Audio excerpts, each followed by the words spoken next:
ഇന്നത്തെ റെസിപ്പി പൊടിദോശയാണ്. പൊടിദോശ ഒരുവിധം എല്ലാവർക്കും ഇഷ്ടമാണെന്നറിയാം. കുറച്ചൊരു സ്പൈസി കഴിക്കണം എന്ന് തോന്നുകയാണെങ്കിൽ ഈ രീതിയിലൊന്ന് ഉണ്ടാക്കി നോക്കിക്കോളൂ കേട്ടോ. ആദ്യം ഇതിലേക്കുള്ള ഒരു ഇഡ്ഡലിപ്പൊടി റെഡിയാക്കി എടുക്കട്ടെ. ഞാനിപ്പോൾ എരിവിന് വേണ്ടിയിട്ടുള്ള വറ്റൽമുളക് എടുത്തിട്ടുണ്ട്. അത് നല്ല എരിവുള്ള വറ്റൽമുളകാണ്. അതുകൊണ്ട് ഞാനിപ്പോൾ ഒരു 8 എണ്ണം എടുത്തിട്ടുള്ളത്. നന്നായിട്ടൊന്ന് വറുത്തിട്ട് മാറ്റട്ടെ. പിന്നെ അതേ പാനിലേക്ക് ഒരു 1/4 കപ്പ് കടലപ്പരിപ്പ് ഇട്ട് കൊടുത്തിട്ട് നന്നായിട്ടൊന്ന് വറുക്കണേ. അതിൻ്റെ കളറെല്ലാം മാറി വരുന്നത് വരെ വറുത്തെടുക്കണേ.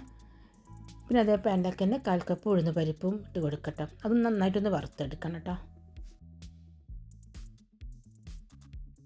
ഇനി ഇതിലേക്ക് വേണ്ടത് 2 ടേബിൾ സ്പൂൺ അരിയാണ്. അരി ഒന്ന് ചൂടായി പൊട്ടി വരുന്ന സമയത്ത് ഇതിലേക്ക് 1 ടീസ്പൂൺ ചെറിയ ജീരകം ചേർത്ത് കൊടുക്കട്ടെ. പിന്നെ 1 ടേബിൾ സ്പൂൺ കറുത്ത എള്ളും ചേർത്ത് കൊടുക്കണേ.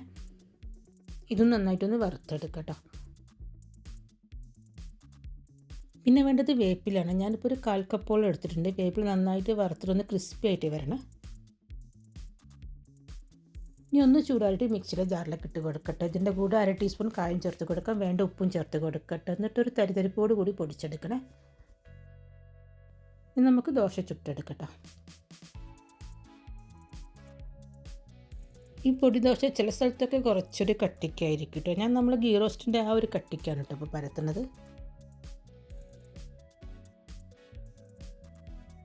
കുറച്ചൊരു നെയ്യ് ചേർത്ത് കൊടുക്കട്ടെ. എന്നിട്ട് ഇതിൻ്റെ മേലെ പൊടി ഇട്ട് കൊടുക്കാം.